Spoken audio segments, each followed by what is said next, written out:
Salima, everyone. Welcome to another life-changing, earth-shattering episode of, what's it called, Niki? Sidereal Astrology, Myth, Magic, Mysteries, and more. Mysteries yeah, that's and more. The one. All right. I always forget the mysteries part. Yeah, the mysteries are important. They are. Yes.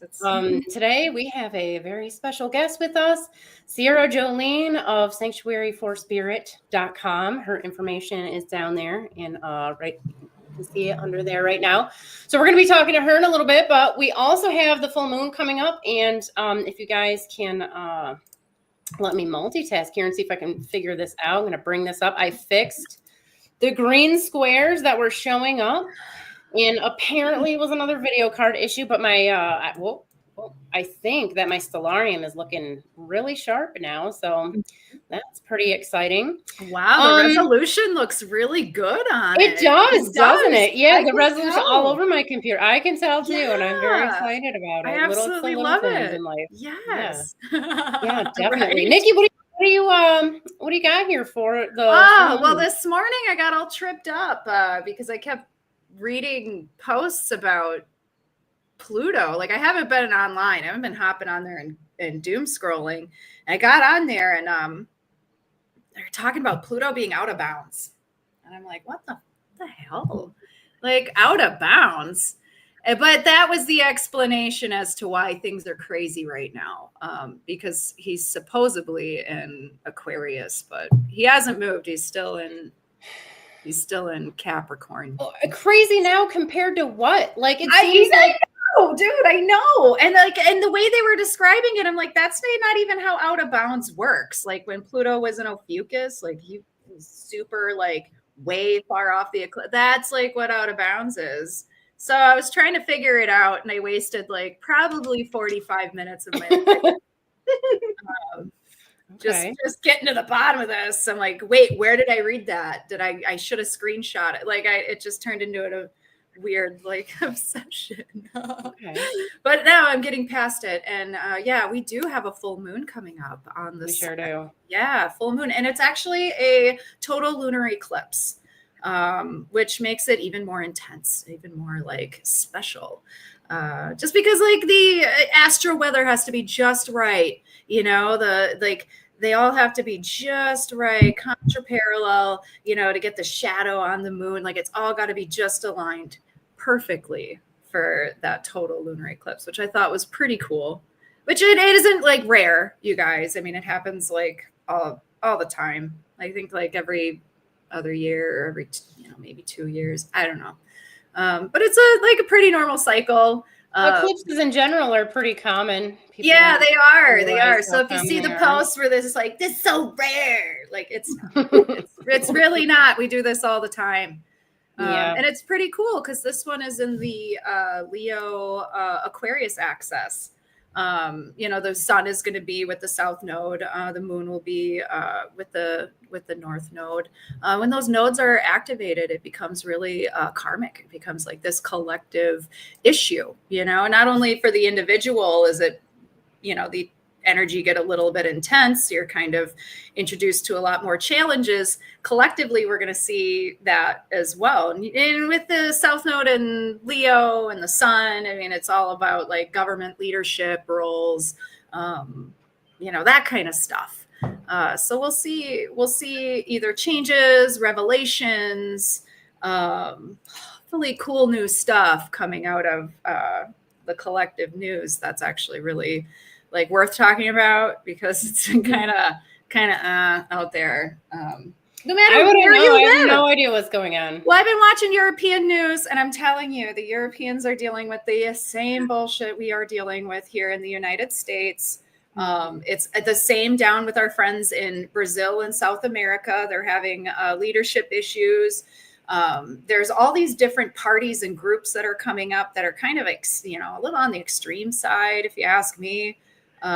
So, I mean, there's a lot more alliances being made. There's a lot more connections happening, that kind of stuff. So when we look at the the North Node and the moon, and we want to like focus on the future and look at, how we can really melt these Leo and Aquarian energies together, because when we got to try to integrate those energies. It doesn't happen right away. We're not like, oh, this is magical, and all of a sudden I'm letting go of all of my, ego stuff and focusing on, the groups and the future and all of that. It tends to be a little out of whack before you actually find your balance. And this energy is right for at least a while, more than a week for sure.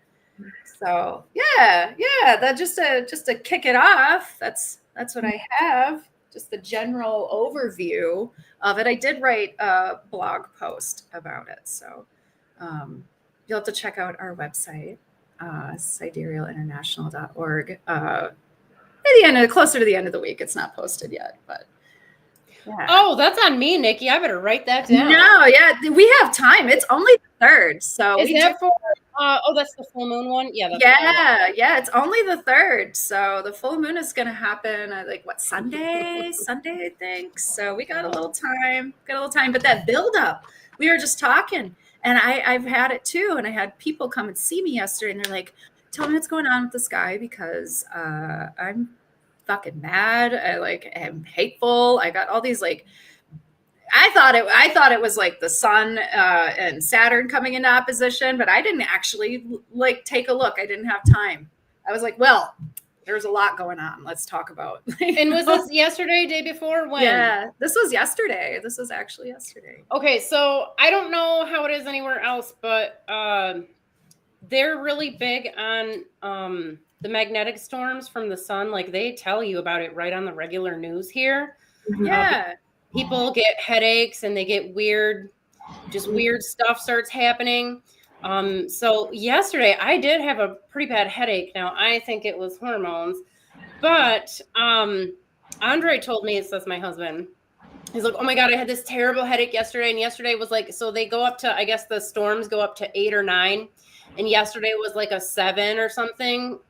So I wonder how much of, clearly that stuff affects us physically. That's a real thing that's happening. Yeah. I wonder how much of that kind of compounds some of the anger and aggression.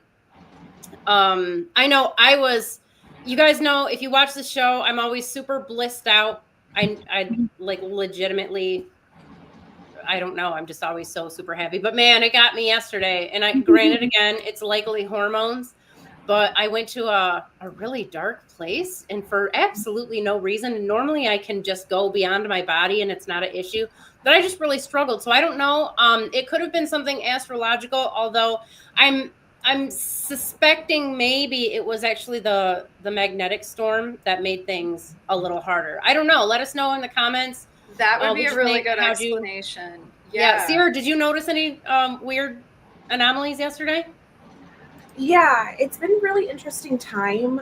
I'm very much like you, where I'm pretty much always in my happy place. So when I'm outside of that happy place, it's always a checking in of all of the factors. What have I eaten? What have I been consuming? Whether it's information or food or energy by people, right? Who am I surrounding myself with? And I've definitely been feeling that. And so it makes a lot of sense with that kind of magnetic solar storm energy, which I don't understand why we don't talk about that as much. Yeah, right? That seems important. It's very important. And those kind of solar storms can impact a lot of our technology, and people don't realize that. And yeah, I'm going to stop there before I go too far. No, you're absolutely right. I had a gentleman in the store yesterday. We talked for a really long time. And he was talking about how he doesn't, he's upset because technology, it feels like there's something messing with his head. He's like, I feel like there's static and I can't concentrate. He said, before all of this tech, I used to be able to go to school, get some things done after school, have a social life after, all of this other stuff. And he's like, and for some reason, I just feel like maybe it's the 5G. He's like, I don't really know what it is, but Yeah. But the solar storms, I mean, that really makes a lot of sense how, you know, we pick up on all that energy. We rely on the sun for like everything. It's, you know, pretty important. Like, very like if the sun ever goes retrograde, like, bye. Bye. Yes, if the sun's going retrograde, the earth has been flung out of its orbit and we're all about to die. So I turned on some boring facts about Jupiter last night, and they were talking, but I fell asleep again. Like, it's like, is that the boring history videos to help you sleep? Is it those ones? Yeah. But he had some really cool Jupiter facts, and it made me think about Velikovsky. Well, I don't remember because I was like, trying to sleep. Yeah, I haven't been sleeping, and I think it's probably the sun storms, you know, solar storms. Yeah, maybe. Yeah, I was that's like real. I think today it's still kind of bad too, from what I understand. I don't know where they. I'm sure there's lots of sites that will tell you exactly what's going on, but like I said, it's just news here. They just tell you like it's obviously important because it is. So I don't know. I think in the States, nobody really likes to watch the news anymore because there's always like some twisty propaganda, weird shit that, you know, I wouldn't be surprised if they were like, there's solar storms out there. And we know a man who's made helmets just for this, you know, and next thing you know, they're selling you tinfoil hats or something, you know, and some pharmaceuticals go along with it. Well, because that's capitalism, baby. You know, we got to sell you some shit. I don't know. Sorry. There is, okay, so the tinfoil hats do work on something, and I forget what it is. Because I was telling Alice one day, she called me out on my bullshit too. She's like, no, tinfoil hats are used for whatever. And I'm like, honey, I think that's just like something that they make fun of people about. And then I looked it up, and it's like, no, it actually does help with this, but I forget what it is. It might just be microwave radiation. I'm not 100% sure, which is, I guess, also a plus. Hi, Trayton. Hi, anybody who's, I think, I just scheduled the stream, so I'm sure we have a lot of latecomers. So it's been a little rough the last few days, I guess. All right. Well, with that, it has been. Yeah. I know that Sagittarius moon. So I had a guy come in, and he wanted to talk about race and equality, and he wanted to talk about all of these like big picture things. And I was like, look, buddy, I'm not in a mood. I'm not in a good mood. Like, I'm gonna flip the F out if we got to talk about this. So he leaves. Obviously, he's polite. He's like, oh, all right. I was like, I'm just gonna get all worked up. 2 more dudes walk in, and all of a sudden, the conversation is all about like race and people and the community and all of like all this weird stuff. I know. So I was looking at Ceres. See, that's the thing. Ceres is with in Pisces right now, actually, probably on my sun now that I think about it. So I was like, I was actually gonna attribute it to maybe like the Uranus Vesta opposition that's happening right now. I was like, why do I have to have this conversation? No matter what, I could dismiss it. Yet the universe was like, no. I dropped some star knowledge though. I felt really good about it. So. Well, because one dude was he was from the Oneida tribe, and the other guy was just some like, I don't know, super uber Christian young guy who, their views didn't match mine at all. He was like, you would get burned alive if you were talking like that. And I was like, I know. Good thing I'm not gonna be. I can talk however I want.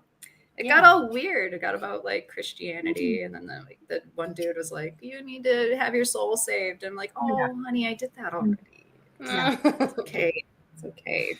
Like, you can believe that. I'm good. I love those conversations. I love when the Jehovah's Witnesses come. Like, I love talking about this stuff. But I realize that's not everybody's cup of tea to have conversations because. Well, and I was trying to explain to him that the energy isn't wrong. Like, you're not wrong. There's something to that, but it just means something different to everybody else. And that's why you shouldn't like push your beliefs on anybody. It's probably fine as long as you're not being a jerk, you know? Yeah. It was the whole save you. I'm like, they got every religion. Every religion, they got their they're jerks that just want to, you know, ruin it for everybody else. So it's not the doesn't have to be the norm. I can feel that the people are coming to get me a rat soon. So before they do, let's talk to Sierra here for a second. First of all, hi Trayton, Lorna, Desiree. Oh, hey guys, how are you all? Yes. Yeah. Hopefully you're surviving over the last few days, as we've just talked about the magnetic storms and the moon and the whatnot. So today we have Sierra Jolie with us. And Sierra, why don't you tell us about yourself, what you do, and kind of how you got on this journey, you know? Yeah. So I'm Sierra Joleen. I am the founder of Sanctuary for Spirit, which is a digital folk temple. I specialize in ancestral healing through folk magic and folk medicine. I come from generational homesteaders and generational healers. On my mom's side, I have a lot of psychic connection, and I have a lot of readers on my mom's side.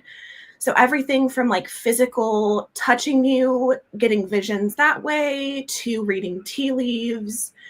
On my dad's side, I have herbalists, medicine women, midwives, all of that. And so my family has never broken the tradition of keeping a homestead, having a farm, things like that. So I grew up in the Pacific Northwest on what is originally Cowlitz territory. And we lived on this knoll that was half pasture, half forest. So I had this really beautiful experience of growing up farming, taking care of animals, but also being able to get lost in the woods and really commune with those land spirits. I used to intentionally like walk through the creek to like pretend I was like, I don't know, I was a child, but it was like me like going on adventures, like this one little sacred spot that I had created for myself out there. It was one of those interesting experiences because I originally carried a lot of shame around that. Growing up in the 90s, it was very like suburban life, right? And and you know, homesteading wasn't cool then. All of this stuff of like people having a homestead and chickens, and it was not cool in the 90s. And if you grew up that way, at least me personally, I had this really divide of being very much connected to that way of living and feeling and knowing that was how I was supposed to live. But then being around other kids, there was this interesting like comparison game, right? They lived in the suburbs and they had,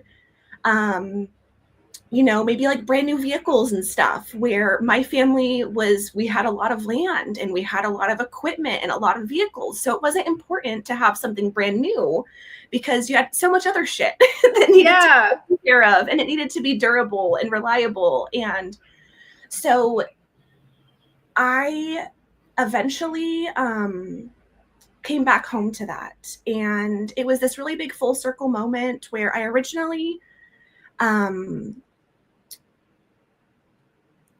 graduated at 16. When I graduated at 16, I went into beauty school because I didn't know what else to do, right? So I'm like, I makeup.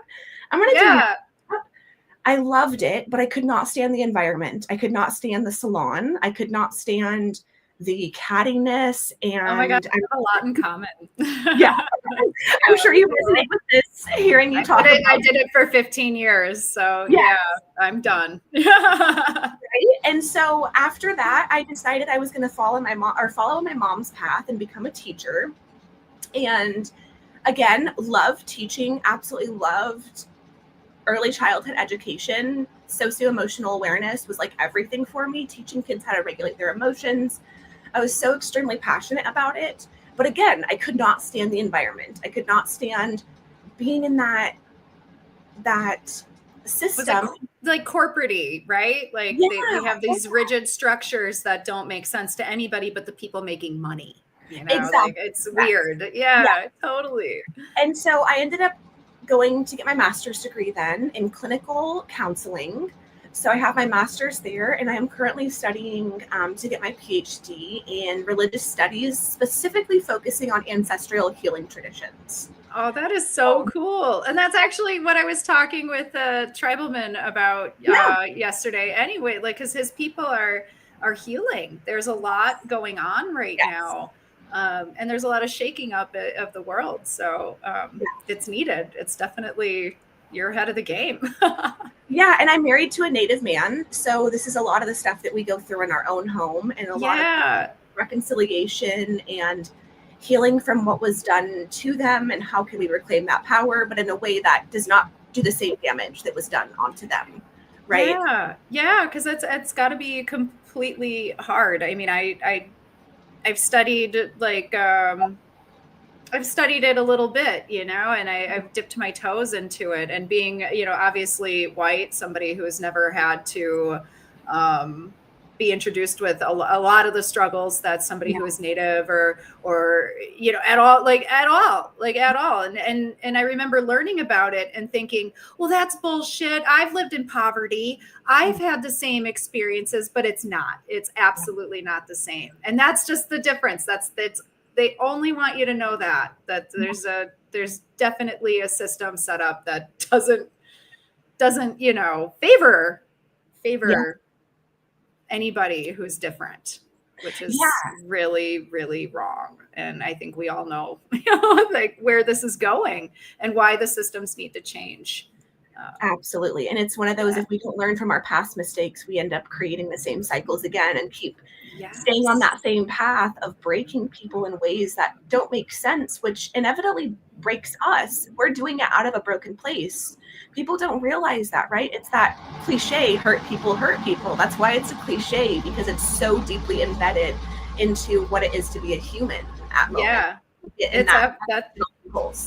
Yeah, that's absolutely real. And I think, the media and the mainstream, they just find ways to exploit some of these movements and turn them into controversy when it's just basic equal human rights. It's not anything we need to argue about. It's not, oh, but they did this or they said, it's shut up. This is just about equal human rights. Yes. And that's that. But, you get into how our society, especially in the United States, is set up, and it's a suppression system.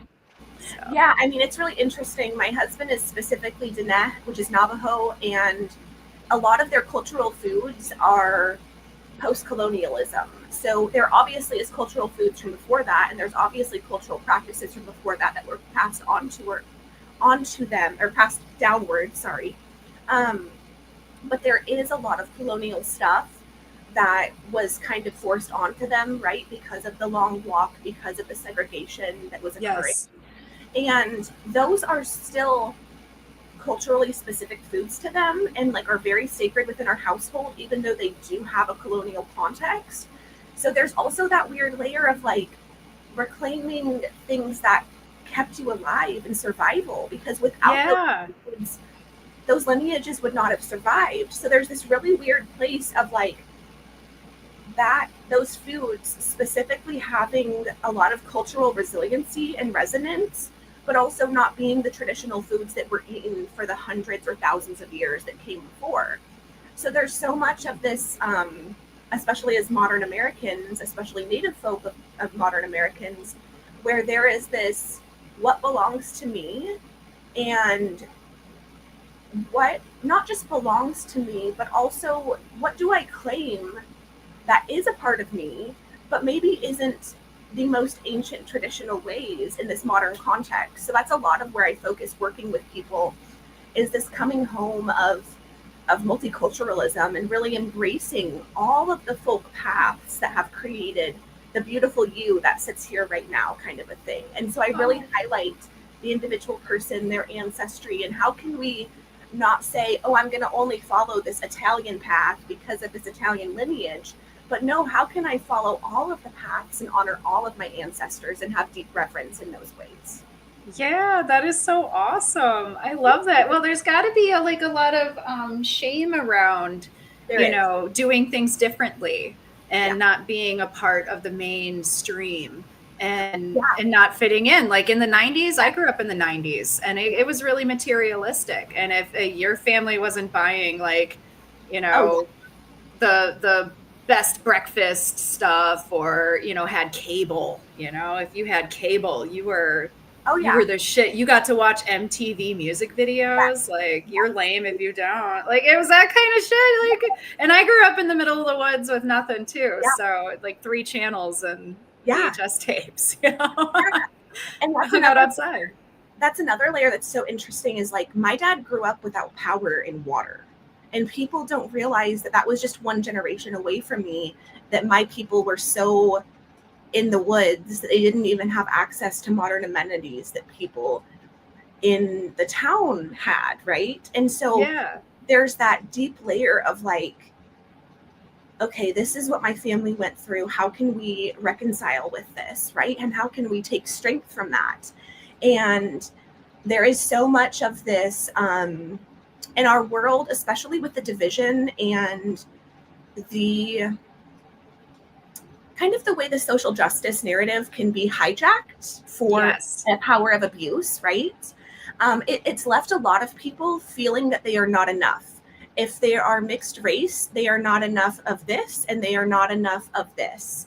And each side of the cultures will tell them, not everyone, but most people that I work with, and again, like my own husband, there's this narrative of like, oh, you're not enough of this, but then the other party says, well, you're not enough either, and it leaves people in this place of feeling lost and like they don't know who they are or where they belong. And like that is where my heart is and where my passion is we're like, oh, fuck that, we're not gonna do this shoving people into boxes. We're gonna do it in the right way, and we're gonna be respectful to the cultures, and we're gonna not take from the cultures, but deeply ingrain ourselves in the language, in the foods, in the practices, in the beliefs, in a way where you're able to hold space for all of the you that is you, because without one of those pieces, you would not be the you that sits right here.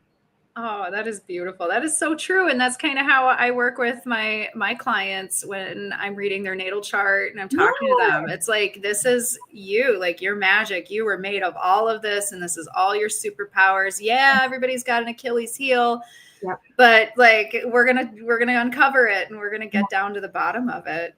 Like, and it's really cool that you're doing this, because then you can actually like work with other women who have shame issues over just being like not the right woman, or men who are just having issues with like, what does masculinity even mean? Exactly. Because that has just been insane to me. I have children that are in their 20s. My son is in his 20s, and the amount of messages that he gets bombarded with all the time, like, because you're a young white man, you're probably going to be a school shooter. You're nuts, and he's like, why do people think I'm like this? And it's not you, it's some generalization, some mainstream thing that's out there. So I don't know, it just opened my eyes to literally every single person, every single human being you're running into has a struggle with something that society is telling them that they don't fit in. And being like an beauty person too, that's how the marketing works. That's how you get them in, hook, line, and sinker. Because you are insecure about this, I can help you with this. And then it's a never-ending cycle of what else is wrong with me, instead of actually untying the knots and letting them be free of whatever it is. So exactly, dude, I know it's real. It's very complex. Yeah, I really think it's cool that you're going and getting like the education behind it too, like and learning the actual human behaviors. I'm a bit of a rebel myself, and I just can't stand school, but I've been experienced in life experience with all sorts of different folks and different people. So I'm not afraid to dive in. And even if it gets a little scary, it's like, sometimes I think for people to just be able to express deep, dark secrets, or just express the fact that they've actually felt a certain way, helps open the doors, you know, just speaking, communicating it really helps open the doors to healing that particular scab that you just keep picking at, that you don't ever heal. Yeah, awareness is that first step, right? That's why again, going back to cliches being cliches, that's why ignorance is bliss, right? There's this idea, and that's why awareness is really triggering to people, because they went from a place of that doesn't exist in my reality. And then when we allow ourselves to come into realization, it shocks our system and tells us that we are no longer safe, because what we knew is not actually real. And then it becomes this whole journey of reintegration back around to be able to find that bliss within the reality without getting stuck in the darkness, because the darkness is always going to be there. And there's always going to be people that do shitty things, but that doesn't mean that we have to be shitty. And if we become a part of that cycle, then we become the problem ourselves. And it's just like very oxymoronic. Yeah. I really think laughter is the best medicine. Like I loved the old comedians who were just inappropriate. I guess now, I mean, you look at some of the stuff that they were saying, you're like, oh my God, Richard Pryor shouldn't have said that, you know? But it was so funny, and he humanized us, you know? He brought us all together, and we all realized, like, hey, we can make fun of this and we can laugh because we're all the same. That's why I use comedy as I think I'm funny, but it turns out I'm not. So I think you're funny, apologize Niki. Later. I think you're funny. Thank you.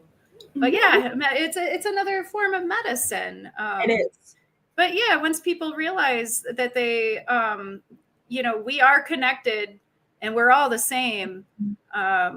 It doesn't matter whether, you know, it's your skin color, your, you know, your gender, you know, we all want the same things, and that's to feel secure, feel safe. We want to build lives. We want to be happy. We want to eat food. We want to have sex. We want to, you know, probably have good social lives and go play music and do all the things people have been doing since the beginning of time, but safely, you know? Yes. We're all pink and squishy on the inside. We are.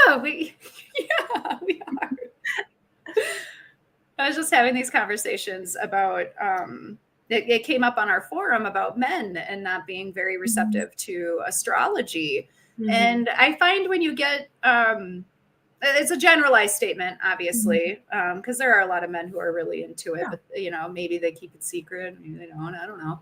But I've talked to a lot of different men about, astrology and I actually do a lot more male readings than I do female readings, but they tend to open up, and they tend to open up in a way that really tells me that society isn't set up to support literally anybody. Like men don't want to be, you know, seen as these like animals that can't control themselves, or, you know, like when you get to know somebody, you realize that that was a child who was just like you, whether you're a male or female, and how they were raised, and the school they went to, and, you know, the parents they had, all of that comes into play as to why they are the way they are. And I think it's great, though, that a lot more people are tuning into like, hey, this doesn't feel right to me, like their intuition. And if men are doing that, then the work is being done. Like they are already questioning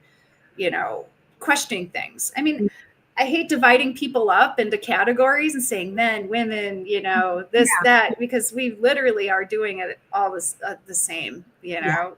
Yeah. It's, I don't know. How do you, what type of, what is like the main part of your practice? Like who are you mostly seeing? Are you seeing more men than women, or are you seeing a good variety of both? I mean, I really am only seeing women or female born. So right now I've had a mixture of men come through throughout the years, but right now I don't have. Well, I have one that's going to be working with me relatively soon. But other than that, I haven't worked with a man in a while. And it's really interesting because I have found that I don't know if it's the style of the way I work, that is just more suited for women or female born. But a lot of the work I do is very maiden, mother, crone kind of energy, right? Yeah. And it's very intensive and it's very emotional and it's very opening.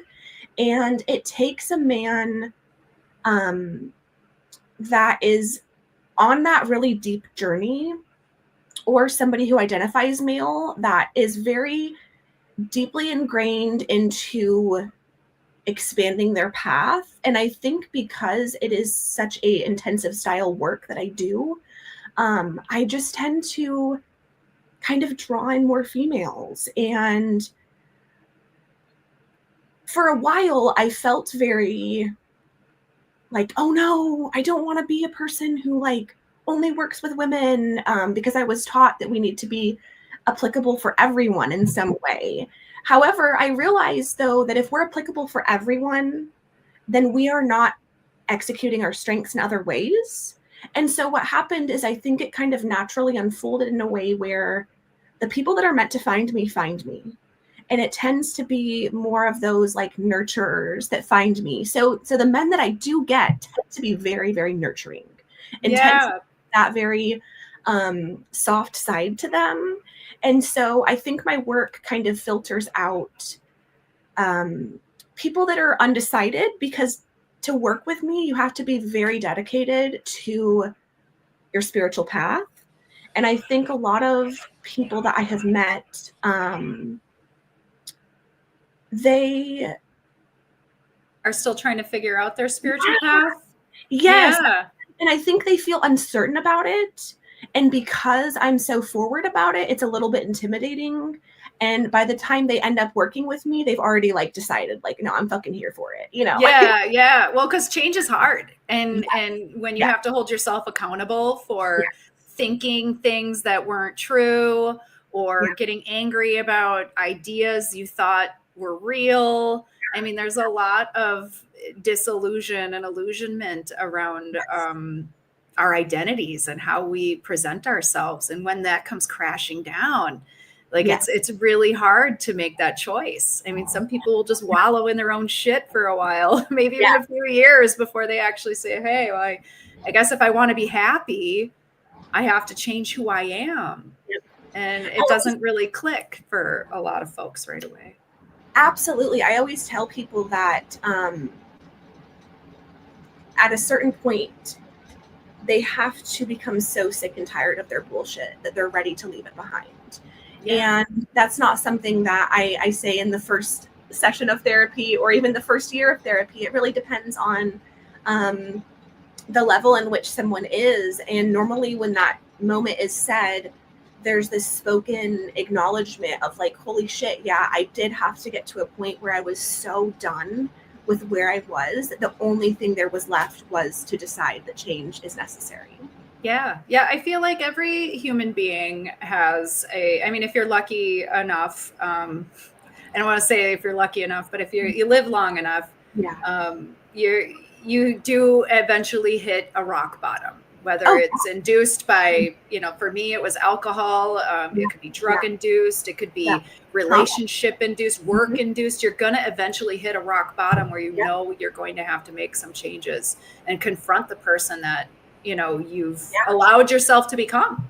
Exactly. So, that's some heavy work. It's heavy stuff. It is. And a lot of the work I do revolves around personal responsibility. And where can we find our personal responsibility? In areas where we may get stuck in victimhood. And it's easy to sit in that place of saying, I'm a victim. And sometimes and most of the time, I'm sorry, not sometimes, the reality is we are both victim and survivor. And we have to acknowledge that in order to heal. And if we are able to find our power through that, it is life-changing, because when we're in that victim mindset, we will never allow ourselves to be saved because we are unwilling to save ourselves. And the reality is we are the only ones that can do the work. We are the only ones that can actually produce healing And that's what's so challenging is a therapist, a psychiatrist, a psychologist isn't going to fix you. It's not going to fix anyone, right? Speaking generally when I say you, not just you specifically. Oh, yeah. But this idea that like, we are the only ones that can make ourselves happy. We are the only ones that can find the sacred. And it's this really interesting place of the hurdle from like change is like this. It's not that far, but getting over that hump is like the hardest fucking thing in the world. And it feels so scary. And our brains are wired to tell us to choose the path that we know. So if we know the toxic relationship and the chaotic experience, we are going to choose that over safety because our brain thinks that is safe. It's this rewiring that occurs with trauma. So when we allow ourselves to go, no, neuroplasticity exists. I can rewire my brain. I can allow myself to choose different paths. I always say it's like blazing a new trail. If we're walking off this trail we've gone down 1,000 times, but we know there's a bear den down the way, probably shouldn't go down that one. Right? Don't risk it.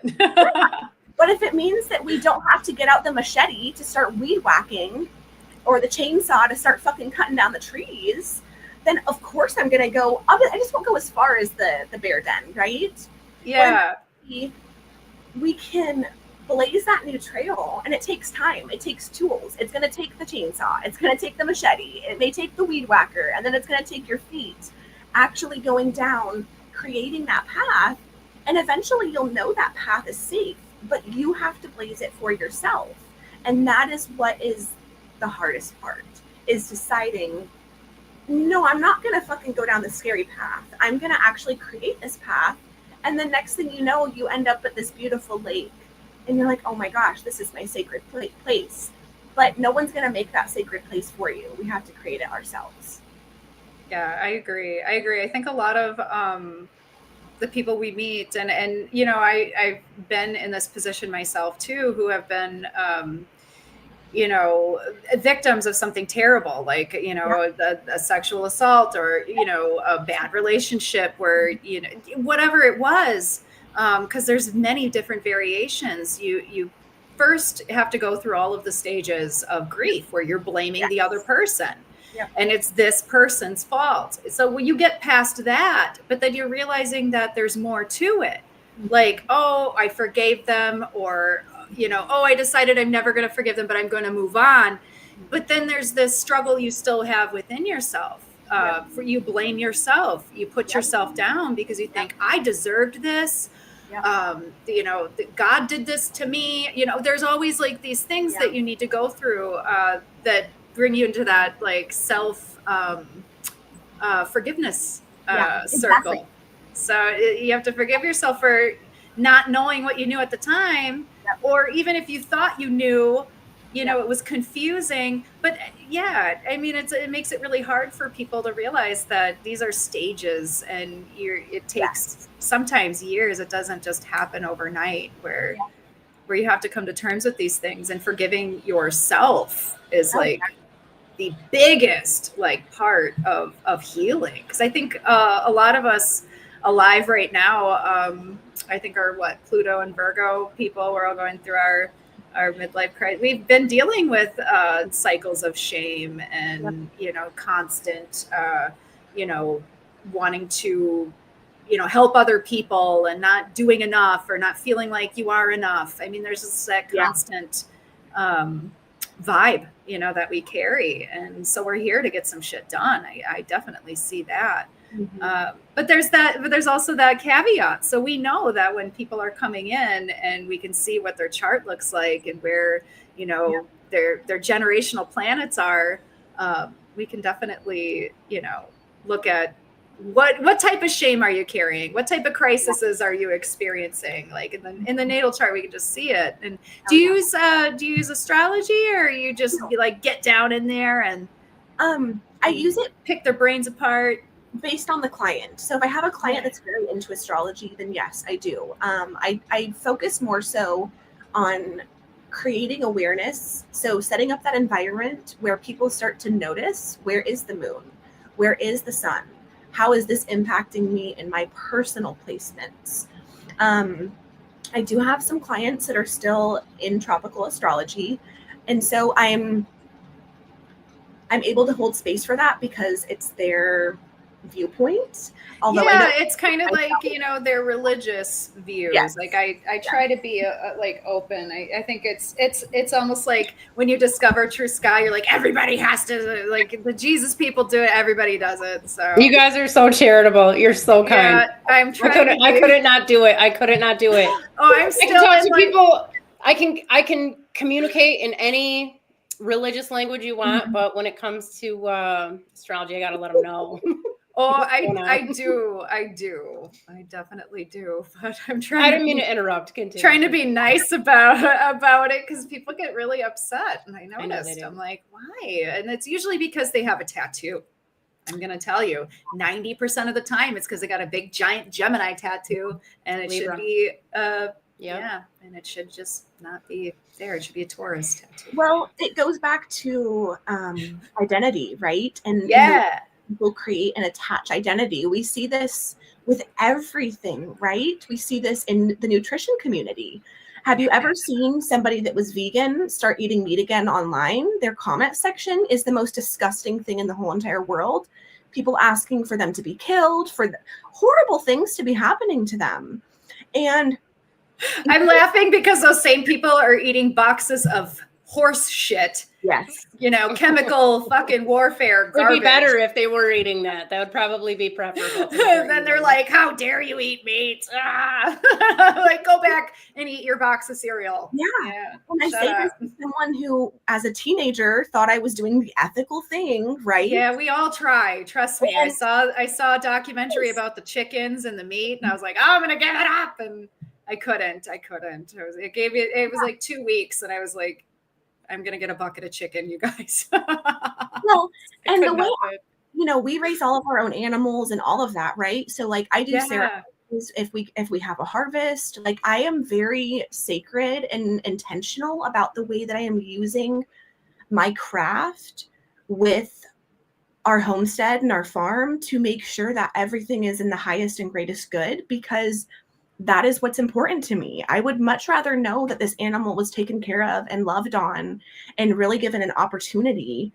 to enjoy a good life. And that is so important to me. And there are so many people that have a lot of issue with that. And this goes to a very deep and ancient practice of blood magic and stuff that people, it is a closed practice, in my opinion. I will never share that with somebody that is not ready for it, because it's too much, and too much harm can be done if somebody does not do it in the right way.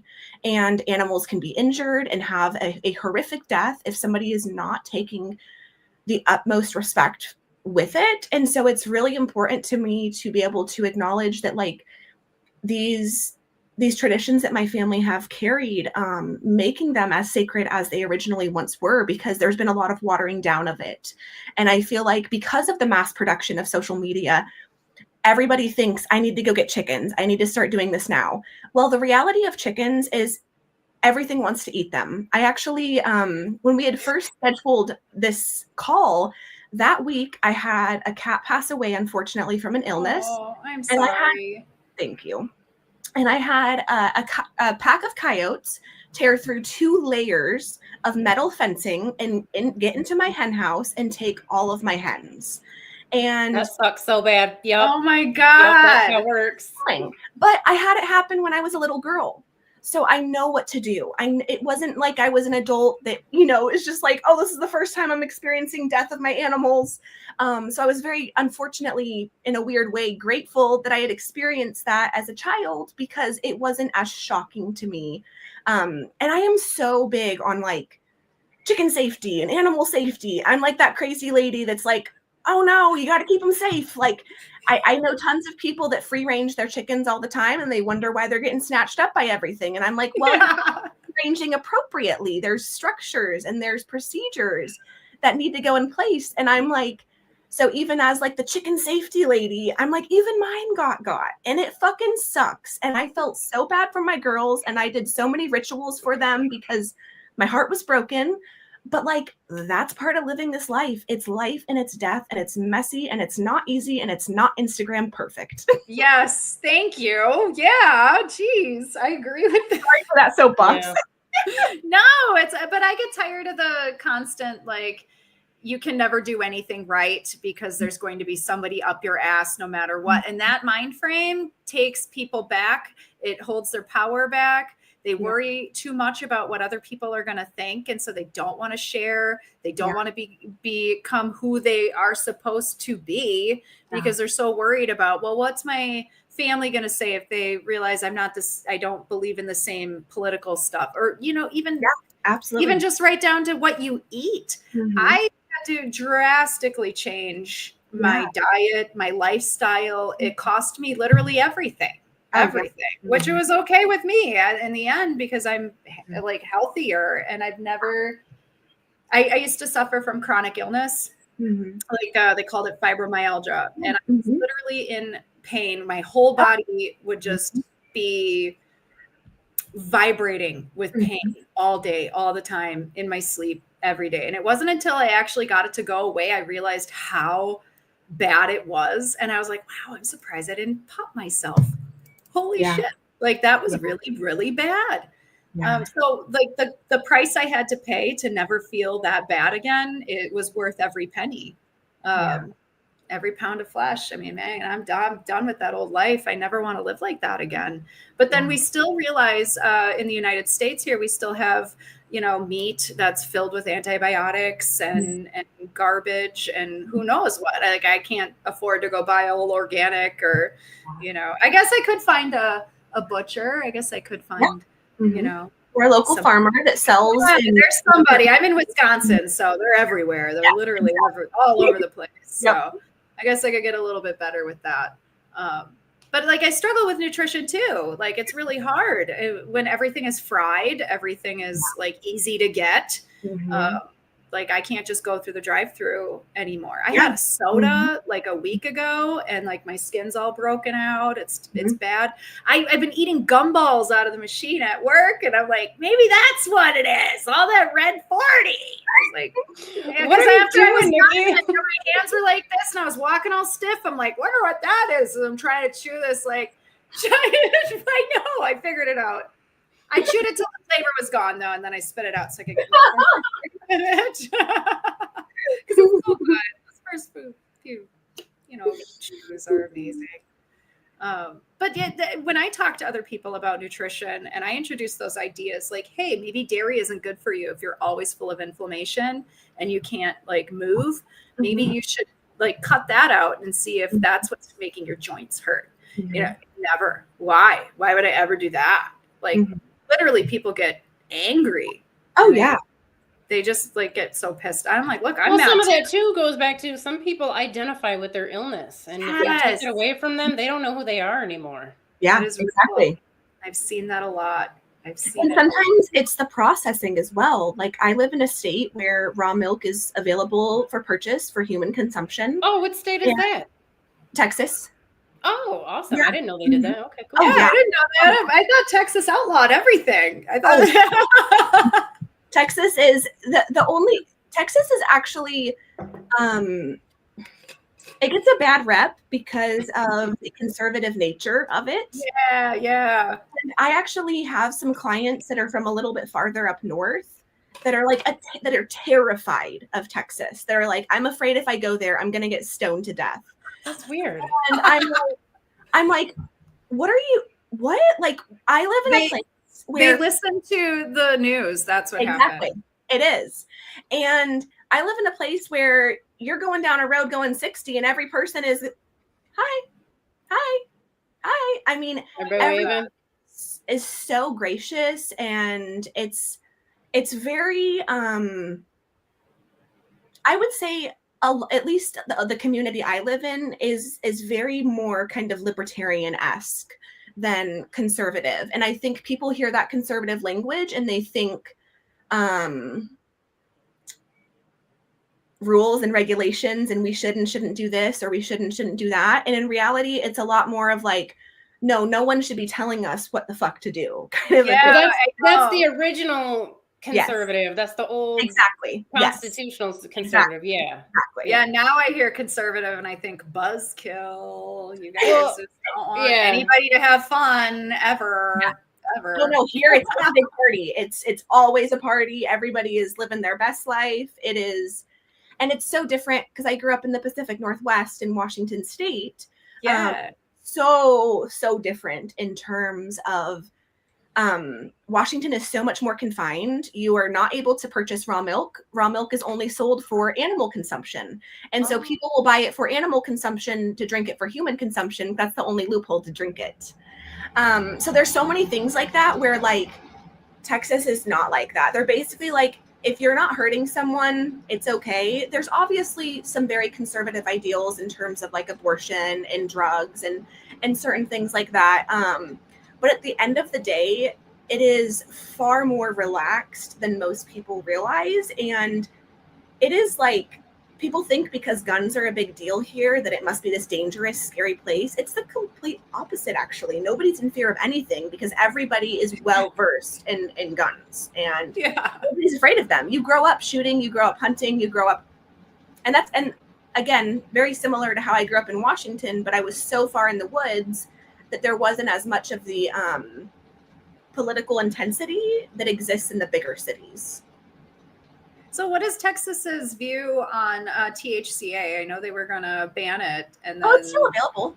It is. And that got overturned or something. I was just curious because in Wisconsin we don't have any rules around it. Yeah. So my understanding is it was up for some sort of decision making, and it was passed to be totally legal. We do have medical cannabis as well. Cool. That's good because a lot of folks need it. Yes. The only thing is you can't purchase smokable flower, so it's all edible. So that's kind of the one loophole. And for some people who are dealing with, pain issues, it's a lot better for them than smoking would be anyway. So. And but you can buy THCA flower, just not medical. So it's this weird kind of place where it's a gray area. I was curious because I do get people from all over the country that come into my store, and I've had some people from Texas, and it was around the time that they weren't sure if it was going to get banned or not. So that was definitely didn't have a medical card. I mean, the medical industry used to be a lot stricter here. It was basically only for like glaucoma or like seizures that you could originally get it when it was smaller. I think now there's like 120 plus diagnoses that you're able to obtain a medical card for now. Oh, that's awesome. Yeah. That's awesome. Now you're an herbalist too, right? I mean, so what are you into? I mean, what is your, like, do you make tinctures? I mean, what are your, so tell us all about it. Yeah. You grow your own herbs and everything. You're like, so I grow and wildcraft as much as I possibly can. We have a lot of medicinal plants here, especially wildflower season. We have like an overabundance of really, really good medicine, especially on the property I live on. I make everything from tinctures to infused honeys, different types of topical elixirs, different types of internal elixirs. I'm a big tea person as well, so I do a lot of teas as well. I will also, I do have a background in the cannabis industry as well. And so being in that realm also opened me up to a lot of the processing that happens there, trying to figure out ways of being able to process better. I'm really passionate about plant medicine in general, including psychedelics and things like that. They've been extremely transformative in my own healing journey. And it's been one of those things that, interestingly enough, psychedelics are the thing that brought me home. They're the thing that brought me back to the old ways and brought me back to realizing that I was supposed to return to our family farm and raise my family here and really get back to preserving these traditions and creating this sacred space in a way where it can be passed down to generations. So that is so awesome. So you were caught up in the rat race too, and eventually had to make some changes, like just like everybody else. Yeah. It was one of those, I didn't want, the normal, I don't want anything to do with where I come from kind of a thing. Even though I don't hate it here, I was never trying to leave here necessarily, but just kind of that rebellious, teenage energy of well, fuck this. I'm not going to stay in the same place forever. Obviously, I'm going to go explore. Yeah. When now I'm the mini me of my grandmother. I'm a little young grandma that just takes care of everybody kind of a thing. And I'm actually the only grandchild that is preserving the traditions. And so it felt really important to do that because I wanted to make sure it didn't die out. That is so awesome. Yeah, I don't have that kind of connection with my family at all. They were kind of secret weird psychic people that would never talk about it, and then they would just be like, oh, that's something to be ashamed of, it's weird, we believe in God. And I'm like, what are you talking about? You're seeing dead people, that fucking explains a lot, because I thought I was schizophrenic for years, you asshole. It wasn't until I'm you could have told me, right? That shit crazy. My grandma tells me, I'm like I wouldn't, if I would have known this 10, 15 years ago, would have been a lot easier of a trip. But family is weird, isn't it? And part of it too is those things were kept secret out of preservation of the people. People forget that oftentimes certain paths were meshed into more palatable paths, right? Mm-hmm. Or it was one of those things that you don't talk about, because if you talk about it, you don't want the witch hunt to come, kind of a thing. Well, right? Yeah. And in my family, what happened is those people would join the convent. So my grandma's sisters and I don't know if there was anybody on my mom's side, but my mom wanted me to, I was like, Mom, do you even know me? Have you talked to me at all? This sexual innuendos, the jokes, they would kick me out. I don't know. It wouldn't be good. I'd be trying to date or something. And I guess you're not supposed to do that. They do that. So. No, they do that. Yeah. Don't want to fool you. Oh, they do. Right. Oh, those liars. They're we're so pure. The nuns and the priests date. I am. Yeah. I wouldn't want to share. He's going to be I'm going to go spend the night with so-and-so and not. The priest? Yeah. I don't know. They might be poly priests. Sounds like a good book. I'd read that book. Ooh. Yeah. This is a good idea. We should write a that'd make a good. I think that'd make a good book. Desiree says, "This is beautiful, Sierra." I'm not sure what she was referring to. I was definitely getting rid of some rats, so sorry I missed all of that. Yeah. Look Up Astrology says, stepping away from the chat, listening. Have to pack for camping. Not sure where you're going, but I hope that you're safe and having fun. Desiree says, I thought you guys were leaving last night. Lori, Look Up Astrology says, nope, I didn't pack. Lyle lay down and was out for the night. And also, I'm in the Tri-Cities, Washington. This is not Seattle. So, yeah. Well, that's where my childhood best friend still lives in Tri-Cities. Yeah. Okay.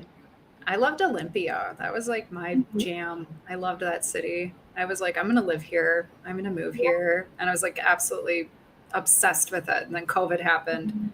And my guys are eye rolling because they're you were never going to live out there. We'll just bring it to you.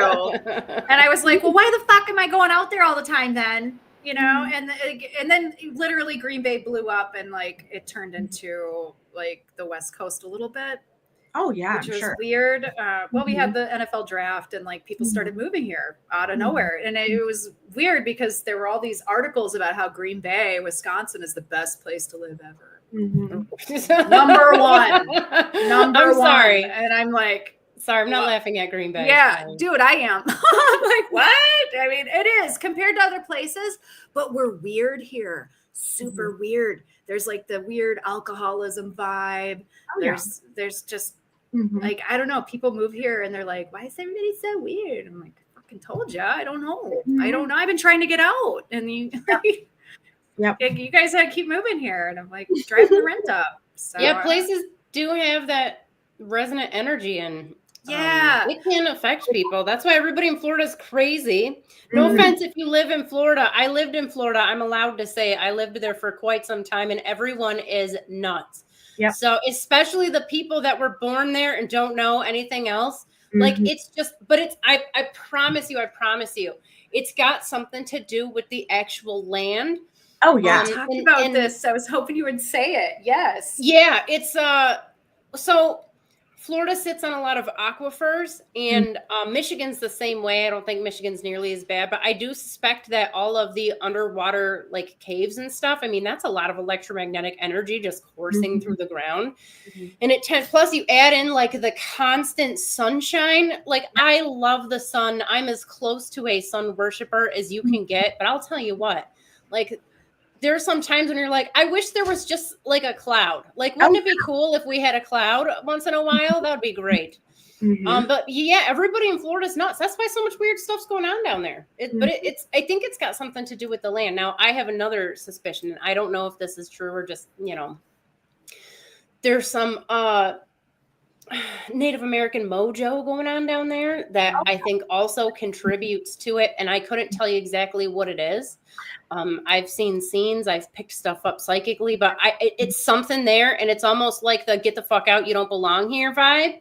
And it does something to the people. So all of this kind of comes together, and it just makes people insane. And what's weird about it is down there, they don't realize they're nuts. Like nobody knows that it's crazy because they're just a part of like the vibe, and they just don't get it, So, okay, I said my piece. God, that is no so offense real. if you're from Florida, but like something's going on down there. And if you're from Florida, you just don't know because you're just used to that energy.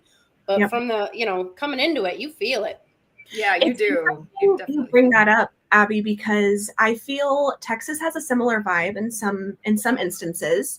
And my belief is that it may be tied to all of the natives that were run out, and that there is no acknowledgement within the state of those natives other than getting like federal help. So here in Texas, there's not any sort of, the native population is very diminished and kind of spread out, and there's not any sacred land that was left for them. And so for real?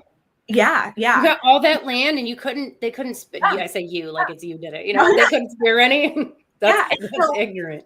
Yeah, we have a lot of like a lot of land spirit activity where I live specifically. And I think it was because of so I'm always giving offerings to the land spirits and the ancestors of these lands. And like one of our best friends lives about a mile away from us, and he was walking on someone else's property, and after that happened, he started getting like all these really fucking weird things happening on their property, hearing all these voices shouting from the woods where nobody lives in. And like my husband was over there when this was happening at times too.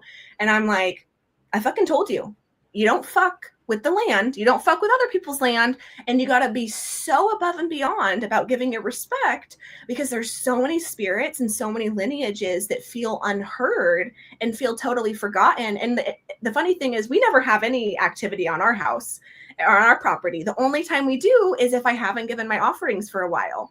And so I'll notice these times where like maybe I got super busy. I kind of like sucked on giving my offerings for the moment.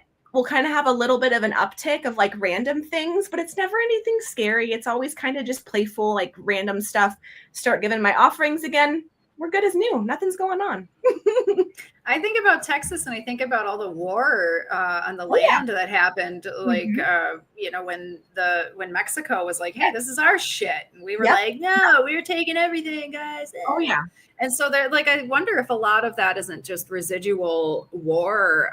It imprints into the land. And, absolutely. And that type of stuff is pretty insane. Well, I have that going on in my town. So yeah.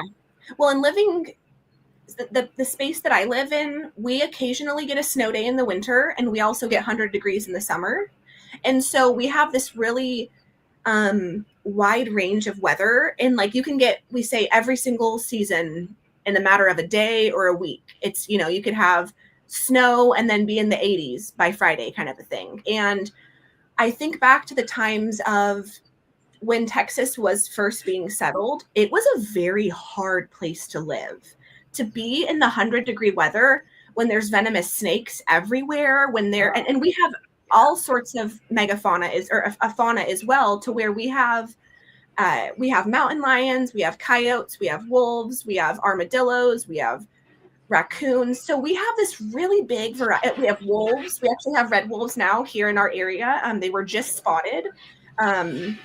And so it's really interesting because we have this huge, expansive animal population that is very dangerous. And people that are not familiar with having to watch for snakes and for mountain lions at the same time, I think that this was a really, really hard place to live for everyone that probably lived here in some regard. And so it's one of those things where I think there was also that kind of struggle of like, you're in the middle of fucking nowhere. And it's also a very densely wooded area, but not big trees like where I'm from in Washington. It's like these smaller, like 50 to like 100-foot trees, but like super, super dense, super brush. So like you'll step on a copperhead if you're not paying attention and like potentially fucking die. What part of Texas is this?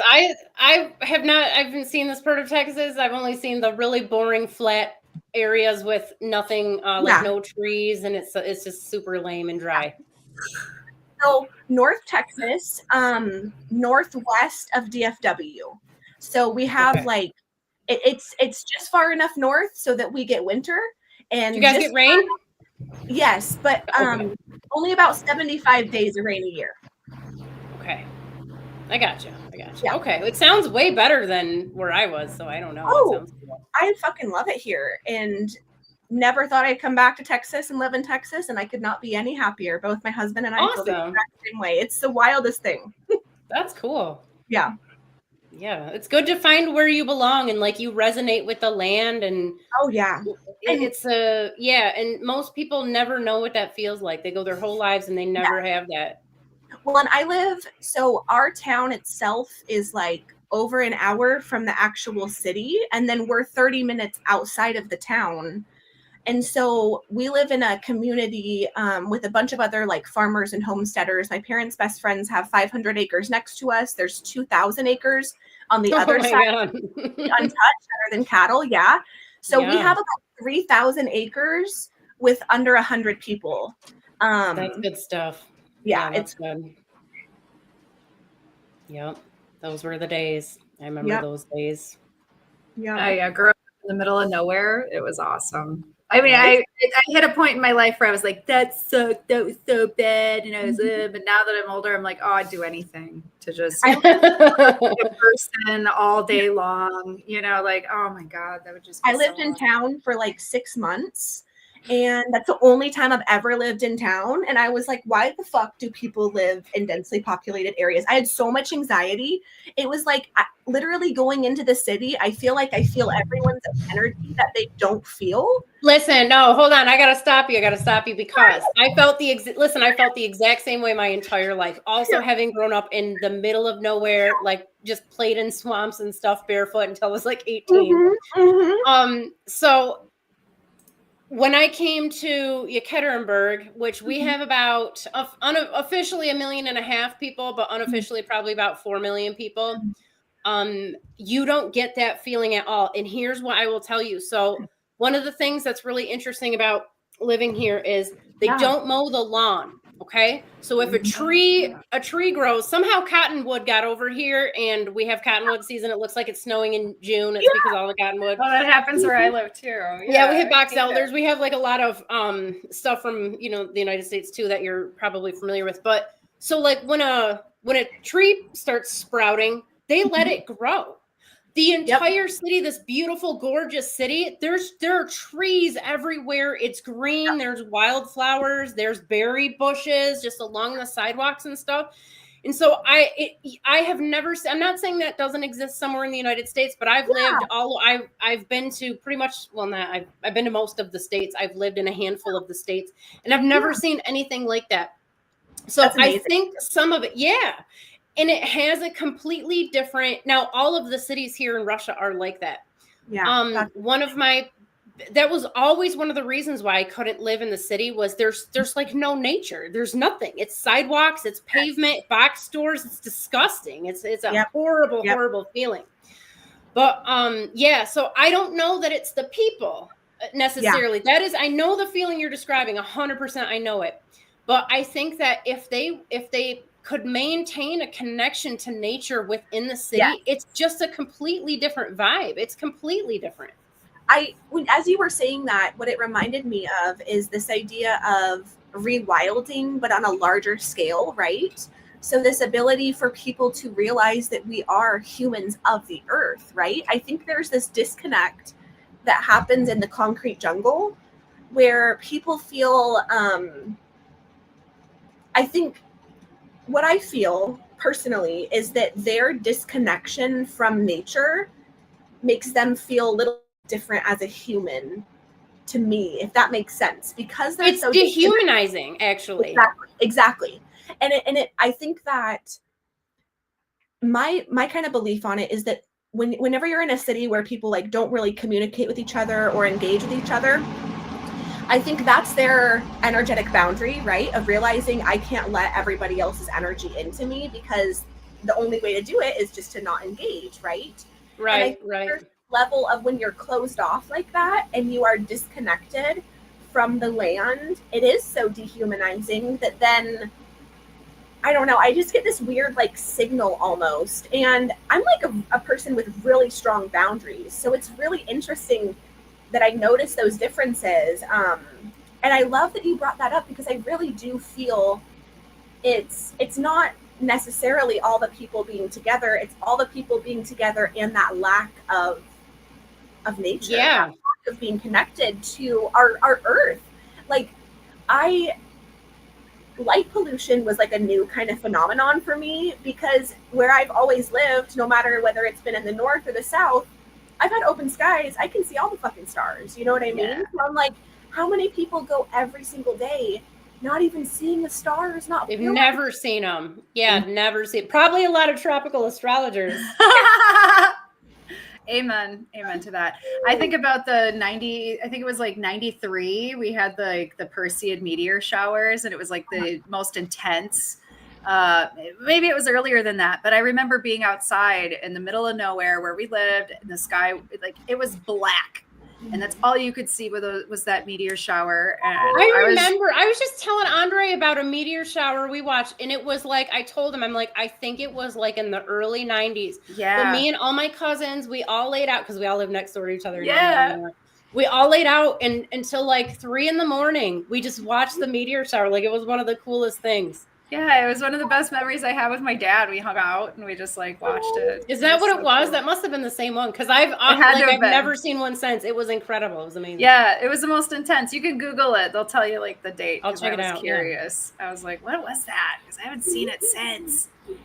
But no, being able to see the real sky and what's going on, I mean, that's gorgeous. That's amazing. I want that. I live in the city and it's light pollution and you know, half the time I can't even see anything anyway because it's Wisconsin and we'll just like have a cloudy night or there's wildfires, you know, like any awesome astronomical event happening, it's going to be cloudy. You're going to have to drive like 100 miles north. Well, so again, we live in the city, so obviously light pollution, but also in the summertime, the sun doesn't set. It only sets for a few hours anyway, so like you don't get any summertime stars at all. But here in like even in the wintertime, when it's definitely dark enough, if you drive like kilometers to miles, what is that, maybe like I want to say like 15 miles south or north or any direction of the city, all of a sudden there's no more light pollution, and it is because it's like woods, so that's just how Russia's set up. Like they don't have it's not sprawling where everybody has their private property and they have their giant house with their giant, you know, golf course type yard and stuff. They have villages and then there's nothing. There's like nature. So you don't get the same level of light pollution and stuff. But the sky, I'm telling you, in the wintertime, if you're out of the mountains and you have like a clear night, you can't make out any constellations because the stars are so intense. Like you can't see anything. It's just like it's crazy. It's crazy. Unless I've been like tracking the sky, I'm like wait, what is that? Because you can't tell what it is. because you see it all. Yeah, it's crazy.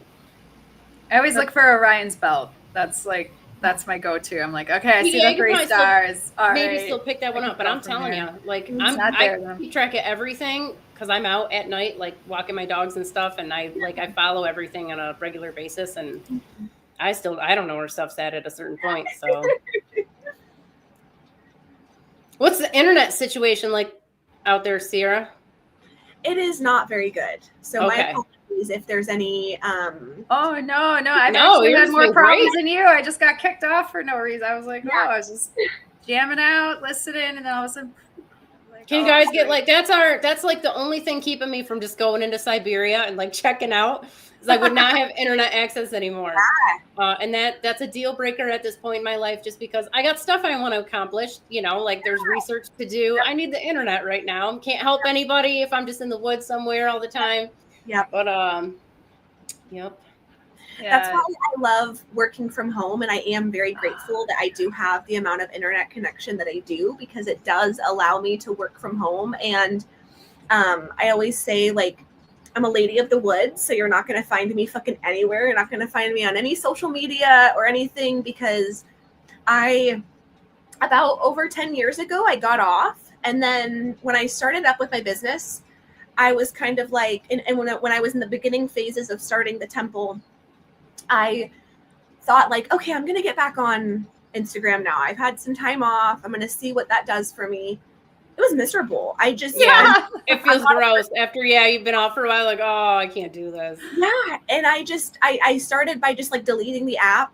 And then I was like, I have to fucking get off of this. I literally can't. So I found this nice balance for myself of being able to engage with people, especially online, but also like have that privacy of, like the folks that'll find me will find me, and I know that's who's meant to find me, and I'm not gonna like force myself out there so somebody finds me. They'll find me if they're meant to. Right. Yeah. No. Are you on anything? No, I'm not on any social media. I have my podcast, which is available everywhere that you can get podcasts. I gotcha. Yeah. And so that's kind of my way of getting out there without that counts. Yeah. Out there. And then the website, and that's it. Okay, awesome. That's really awesome. Yeah, I tried to get off of social media, and I tried to but I don't know. I went back on because we started ISAA. Yeah. And I was like, it's so exciting to talk about. Yes. And at first I was like, I'm falling into the same rut with social media that I was, like becoming obsessed and getting like competitive, like how do I get my page to get more likes, that kind of stuff. And I was like, okay, I always find something to get obsessed about when it comes to this shit. And I was like, this is enough. So I've been really good about just not doing that again. It's not getting like completely like there's so many other things going on besides social media. But I'm one of those people. I fall right into it, and I'm just next thing you know, I'm doom scrolling, and it's been you're 3 hours. Person. Yeah, you like information, so you just need anything new that pops up. You're gonna gravitate towards it. I think that's normal. Yeah, yes. Yeah, but it's got to be. I decided it needs to be useful information. You got to control it. Yeah. Now they just show me like they're listening to me, and then they show me like personal life related stuff, and I'm like, oh, like I'm here for the cat videos and astrology stuff. Like I don't need to see red flag videos. Like I know you're trying to help me, but like I don't know. Social media gets weird. The algorithm gets weird. They're like, oh, what are you into? We're gonna talk about it. Or you watch something too long for too many times. And now it thinks that's all you want. Yeah. Oh my God. Can I tell you ladies something? Well, Abby knows it's not really private, but one time I saw this meme, and they were like, well, I don't know, maybe I shouldn't talk about it. Well, but I need to know what it led me to a website called School of Squirt. Okay. Yes. Okay. And I clicked on it, and I was, and then like my algorithm got really effed up after that. because I might have stayed on it too long. I don't know. Yep, that'll happen. But I was like, oh my God, that was like the first time I realized that, because I had just gotten back on social media too. And my apps are spying on everything I do. I can't do anything without. And so they are watching. Big Brother is watching. So. Yep. Yeah, for sure. Be very careful. Mm-hmm. But yeah, my ChatGPT is not working so good now. I had a conversation with him the other day. I was just asking general questions. He's like, this is very illegal. And I'm like, what are you talking about? This is completely, he's like, no. And here's why. I'm not going to tell you guys what it was because apparently it is illegal. But, he's like, I'm not allowed to answer these questions. And since then, he's like, even the like normal stuff I ask him about, he won't, he keeps like shutting down on me and timing out. And I'm like, okay, are you going to rat me out? And he's like, no, I don't do any reporting and stuff. I'm like, yeah, but if the government subpoenas you, like they can definitely find stuff out, right? He's like, yeah, unfortunately they can. And I'm like, this is fucked up, you know. I like that you're having that conversation. I know I told mine too much and now I'm like, oh my God, we can't talk. Yeah, they gotta be making a profile. They gotta be. You know, like I don't want to. Next, you just always got to tell them, like, look, I'm asking for a friend. It's not for me. My client has a question. That's a good way to get around it. I think I will. Yeah. I'm a journalist. I'm writing a paper on this. Can you please? You know, I need to know some workarounds. Yep. Yep. But I think he's onto you sometimes. I think he knows that you're lying to him. Yeah, that's a good one though. I should definitely. I say he's alive. Our neighbors moved and they left one of those little round robots that vacuums your house. Yeah, the Roombas around your house. Yeah. And I've already personified it. Like within seconds, I'm like, "Hey, little buddy, like you keep getting stuck on the rug." And I'm like, "Okay, there's something like wrong with me." I turn it into like it's alive immediately. There's a word for that, and I can't remember what it's called. I've been trying to remember for the last week. I probably could have looked it up at this point. I suffered from that after watching that movie Child's Play with Chucky. I was like, I was really nice to all my dolls after that. I was like, everything's alive. It could come alive and get me. Like, I was young. I was young. Probably shouldn't have watched that movie. That's not what it's called. Oh, anthropomorphism. Yeah. That's the one. Yes. I was about to say. Mm-hmm. And that's the one that always gets me. So I couldn't remember why can't I remember this word? It's a very important word. Because I was a vegan for probably 7 straight years, but I was a vegetarian probably for closer to like 9 or 10. Mm-hmm. And I wrote this big article. I've since taken that website down because I had all my psychic stuff and I just didn't want to do psychic work anymore. But it was like #1 on Google all over the world. It was called Spiritual Reasons to Eat Meat. And people got pissed, obviously, but that's why the algorithm picked it up because people would comment and give me, all the hate mail and stuff, which is great. But one of the things I told him, I'm like, look, plants are just as much alive and conscious as animals. Thank you. Yes, it's just that you can't relate to them as a person as well. So you file plants into like the guilt-free eating category, but there's all this evidence now that they're just as conscious and just as alive as anything else. Like they learn, they communicate, they feel something close to fear, so like saying that it's okay to eat plants, but not animals is definitely silly at this point, but and monoculture does kill a lot of small animals. People don't realize this. Like, the combines. Yes. Oh yeah. It tears things up. Like farming, like one crop, like one field, unless you're putting in like alfalfa, which is going to grow back every single year. Yes. You're killing all kinds of stuff, like birds, rodents, snakes, insects. You got pesticides, most likely. Even if people don't like to think that there could be a fawn caught up in there either. Oh, all the time. People get killed in them, like all kinds of stuff. Yeah. Like it is a death machine. Yeah. But if you have like cattle or goats or anything like Sierra, like they just keep eating the same grass and then they fertilize it, with, fertilizer basically. And it's just a self-sustaining system. It is. And you can, like one cow goes a long way, you guys, like really, really long way, especially if you eat all of the organs and all of the parts and stuff. You can, it's totally different than factory farming. One bull normally lasts us a whole year of meat production.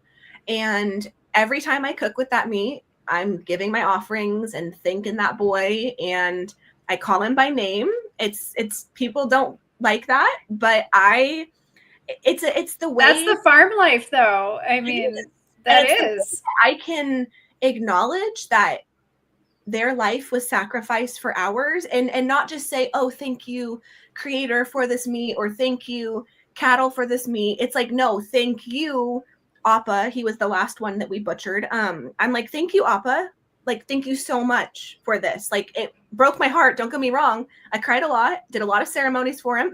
I do every time. It doesn't matter how long I've done it. But it feels so much better. It's like, I can't even explain the feeling. Sorry for that random. No. Well, you know, too, you have when you raise your own animals, that's the other thing. And this never makes sense to somebody who's like an internet vegetarian or vegan. Like it doesn't compute. No. But when you raise and butcher your own livestock, you have a completely different connection and appreciation for it. That going to the store, just like buying a pack of meat, like it's on a different planet. Yep. It's in a different universe. It's not even like it. And again, it will not compute to these people. They don't understand. They think you're just this monster who's out killing your pets. Yeah. And in some cases, I mean, sure. The last lot of butchering I did before I moved, I had to put all my ducks in the freezer. Oh yeah. I'll tell you what, ducks, they imprint on you, you know, you get them when they're babies. I have ducks. Mm-hmm. Yeah. So like, so when you take them to, you know, they're looking up, they twist you got to lay their head sideways, you know? And so they're looking right up at you, you know? So Niki, are you laughing or crying? Oh, you're right. A little bit of both. Cause I'm like, I don't know if I could do that. They're making eye contact with you. Duck. Well, and this is why I kind of have an issue with the way that homesteading has become popular on the internet, because it's not because I don't want people to know about it. I do genuinely want people to reclaim those ways, but I think that people are so afraid of it and they'd rather have somebody else do all the dirty work for them. Oh, is that what they're doing? They're shipping them off to the local guy to kill everything? I'm just meaning like people who maybe are outside of homesteading. Okay, I gotcha. They're having their meat processed by, you know, whoever, whenever. They're not. So they still got the disconnect, right? Yeah. Total disconnect. And then it's not, okay, let me take that back a little bit. It's not that homesteading has become popularized that I have an issue with.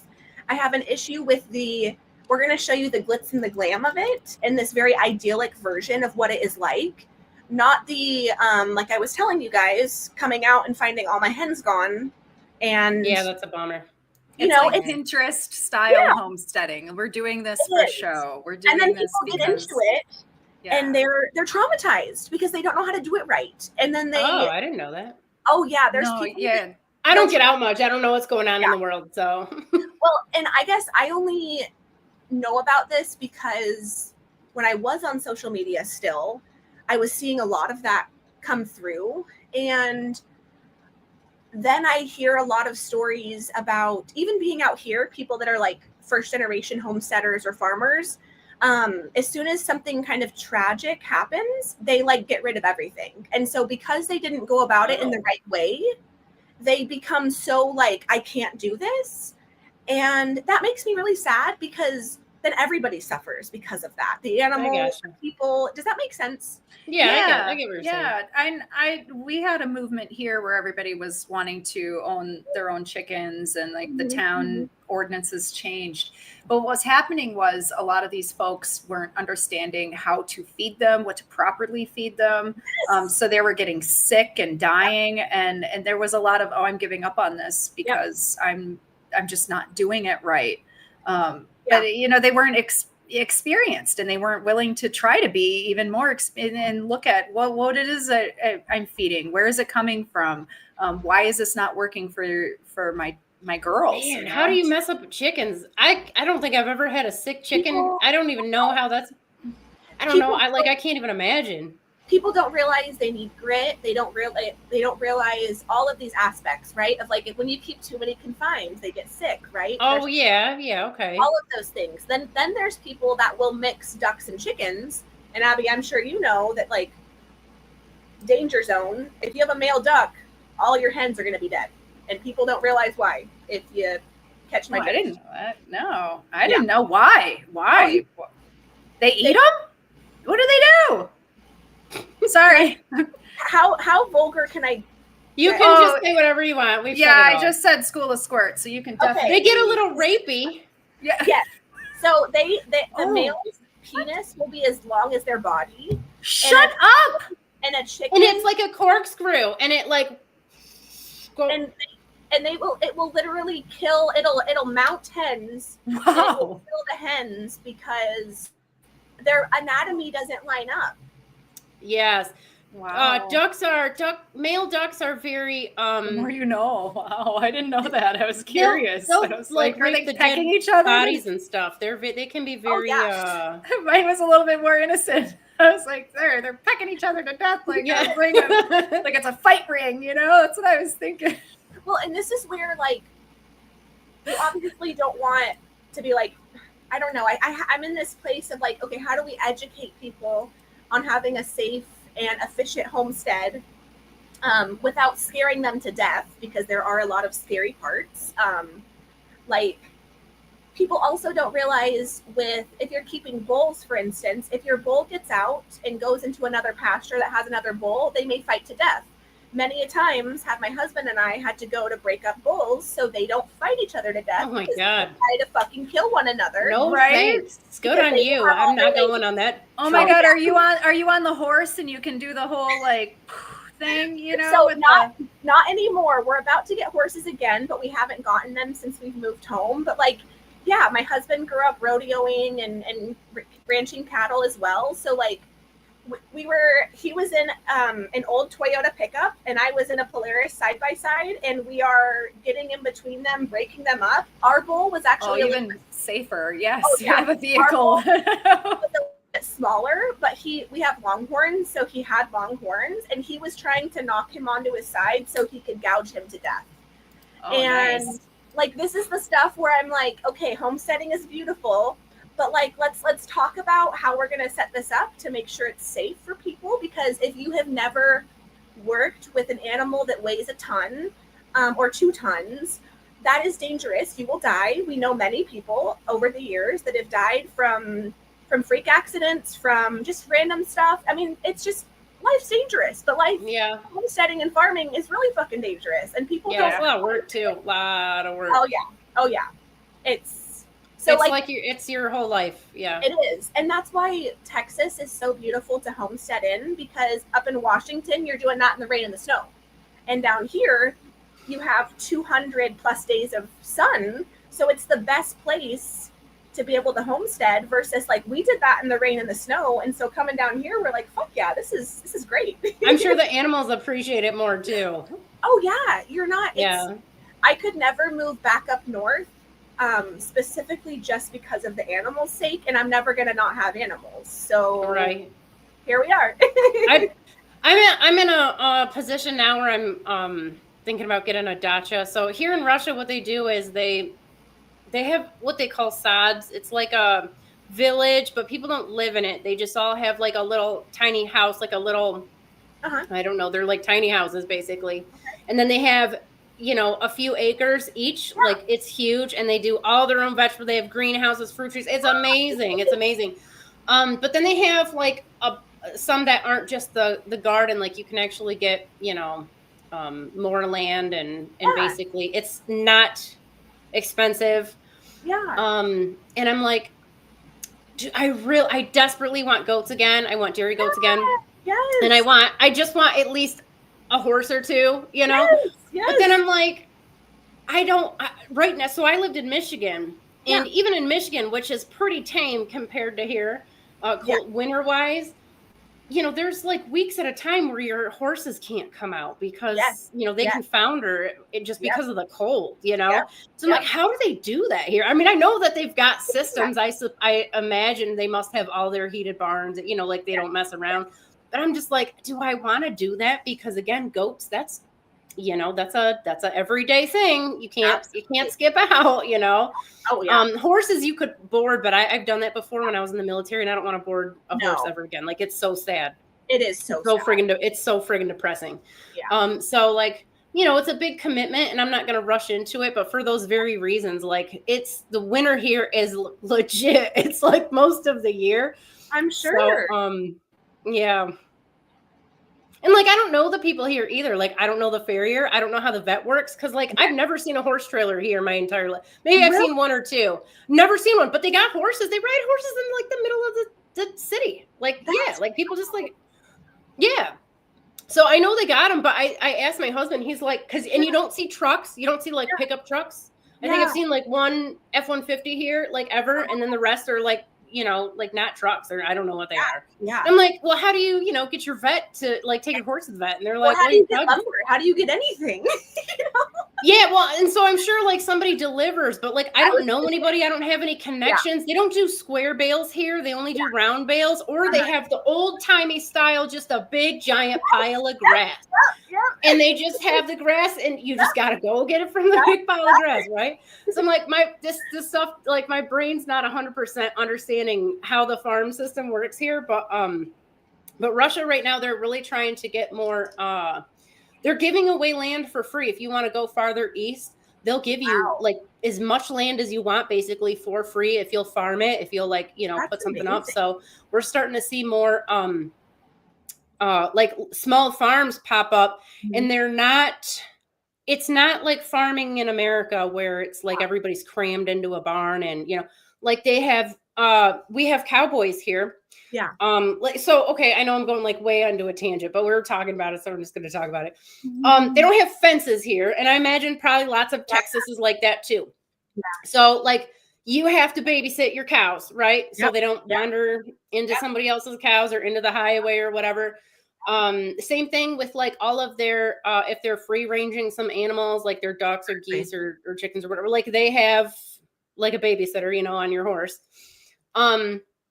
So like, so they're doing it in a much more like you know, the way that it was done for probably thousands of years, essentially. So that part of it's nice.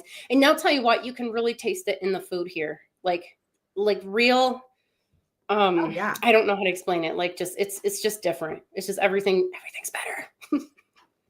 Everything's better. Here. Oh yeah. I believe it. I mean, you know, it's one of those things where it goes back to what I was saying earlier about the way that you care for stuff, the way that you raise things, the intentionality of it. I genuinely believe it changes everything. You know, when you allow something to live how it was meant to live, it creates a more quality environment. Absolutely. Production of whatever you're producing, right? And I think, you know, it's interesting going back to like what we were talking about raw milk earlier. A lot of people don't realize that the reason that milk was pasteurized was because they were bringing farms into the city. And when you bring a farm into the city, you produce a lot of sewage because, you know, when the cow is peeing and pooping, it creates sewage because it's not going into the ground, right? Yep. And so people were getting super sick because the cows were super sick. And it was creating this environment where they then had to treat the milk because either the cows were sick or they were improper cleaning practices, not cleaning the udders properly when they're milking, poop coming into the milk, you know, just all these things. People don't realize that it was taking farming out of its natural context, putting it into a city that creates need for pasteurized milk. And so now there's all these people that are like afraid, terrified of raw milk. And I'm like, that's crazy to me. That's crazy. Yeah.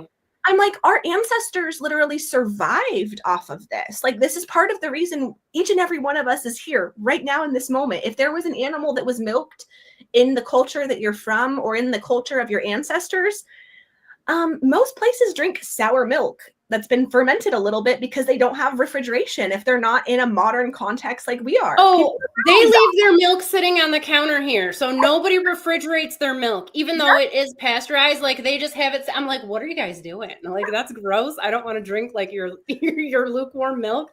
Yeah. But part of the reason is because they have kefir, they have rajanka, which is another form of, it's like baked kefir basically. Yes. They do all natural. There's just giant tubs. You go into these little markets. Yeah. I mean, little market, like a tiny store, giant tubs of sour cream, of yogurt, like they do it all themselves, you know? Oh, it's so amazing. So great. And that's very much of like how I live. Like everything is from scratch. And like this kind of ties into the folk magic that I teach people, is like every opportunity within the home is an opportunity for magic. And like we were saying earlier, Niki, this idea of women being more attracted to me, I think it's because I specialize in that hearthcraft, in that tending to the home, into how can we make every load of laundry, every dish washed, every meal an opportunity to be something sacred and be something that refuels you in an energetic and a magical way. Oh, I love that. I love What do you got in Virgo, Sierra? Oh, say that one more time. Sorry. What do you have in Virgo in your chart? My Venus is in Virgo. Okay. Yep. Mm-hmm. What's your ascendant? Return soon. My ascendant is it's technically Aquarius, but on the horizon it's Aquarius, Pisces, and Capricorn that are right there, kind of like level on the. Yeah. Mm-hmm. Okay. Yeah. Interesting. I know I've seen your chart before, but I can barely remember where my stuff's at. Yeah, that's cool. Yes. That. And then I'm a Cancer moon. I think I have a bunch. I can't think of some of those other placements right now, but I have a good chunk in Libra, and then my sun is in Scorpio. That is so cool. That like it just explains everything, really. Yeah. And I have North Node in Scorpio and South Node in Taurus. Oh, okay. Okay. So you're bringing all that talent, all that know-how, just bringing it in and laying it out. I love that. Are you like your Virgo? Is that an 8th house? Your 8th houser, Virgo? Yes. Mm-hmm. Yeah, right. Ties of magic in then all that like earthy magic. Mm-hmm. I used to really be into that. All the rituals. Mm-hmm. I got so super OCD though that I had to quit because I'm like, well, if I don't do this 10 fucking times, then I'm just not gonna blah, blah, blah. Like the spirit's not gonna hear me. Like I get really fucking weird sometimes, and I gotta stop myself. But I'm like, wait, you're having another one of those experiences. You do that with the social media too, eh? I do that with and you're writing. Everything. No, it has to be this way. Yeah, I do that with literally everything. It's a weird, like it's just I don't know. It's gotta be. And that's what I love about folk magic and folk medicine, especially when we approach it from that ancestral context.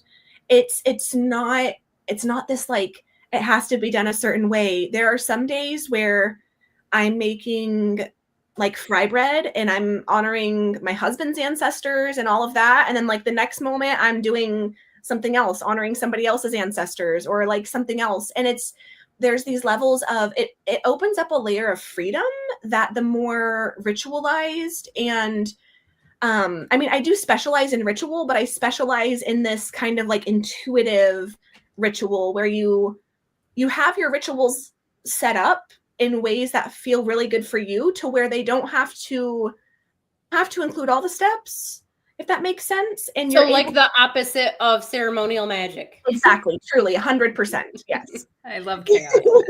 I love it. I practice Gaelic traditionalism. I remain a big ancestor worshiper. So that's like a huge part of our religious practice and stuff. And it was the same way, like, it's all like traditional folk magic is very intuitive.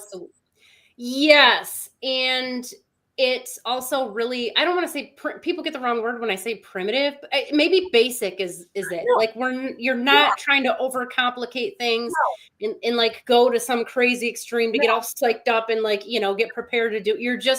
You're you're doing it from your soul and your spirit and your ancestral connection, your connection to the land and the spirits and everything. So it's just like it's a whole different vibe. Yeah. Yes. Just like how prayer works. I was going to say, like, you don't need the fancy golden cups. You don't need the, you know, the golden candlestick. You don't need your cape. You know, like I guess you could do that if you wanted to, but if it makes you feel good, you know, I would. It's impractical. Like I don't know if you ever like did stuff in a cloak. Like I don't know how people did it. Like your sleeves start on fire. You got to really watch out.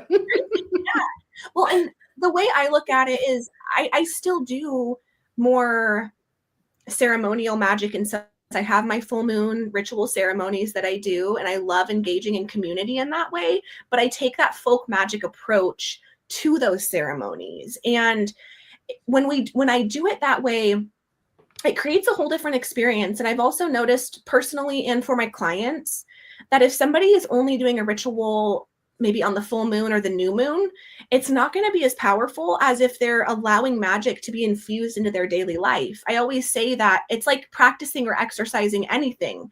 If I can do these small, simple tasks of magic throughout the day, I can have as little as one thing, or I can do literally 20 different workings in one day if I'm really spending time being intentional, and I'm not having to take away from my daily life. It's just being infused into my daily life. And when when we look at that and we compound that over time, that magic is so much more impactful, because when you're doing magic for 30 days out of the month, it's different than just, oh, I'm going to be sacred for this one day, for this one moment, versus finding the sacred and creating the sacred in everyday tasks and day-to-day living. Yeah. Oh, I love that. I'm trying to do that myself. I'm like trying to find, like, you can't be happy all the time. I realize that. I'm like, nothing is all love and light and everything's like, I know that. But like, I want to have a better attitude, because lately my attitude's kind of sucked, and maybe it's stress, Niki. Don't beat yourself up. It's just stress. You're overworked and you're stressed. Okay, all right. That's all it is. That's real. But hey, Mermaids Wear Hats says, it's funny you mentioned ancestor worship. I just set up an altar for mine and felt like I don't know how to talk to them. Like, how conversational should I be? I'll let Sierra take a crack at it here. But my advice is I like to keep it real, okay? I talk to you guys the same way I talk to my 90-year-old grandma, and that's why I'm her favorite grandchild, because I'll drop the fuck bomb or the whatever, and I'm just honest with her.